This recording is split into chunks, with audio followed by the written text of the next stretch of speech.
বাঙালির পাতে ভাত, সাথে হলে শুক্তো, ভাজা আলু ভাজা শাকে বেগুন ভাজায় মুক্ত।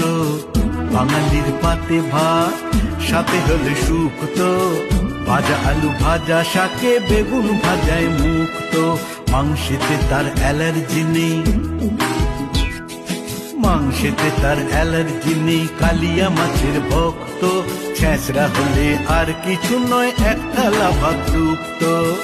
বাঙালির পাতে ভাত, সাথে হলে শুক্তো, ভাজা আলু ভাজা শাকে বেগুন ভাজায় মুক্ত। ভাজা আলু ভাজা শাকে বেগুন ভাজায় মুক্ত।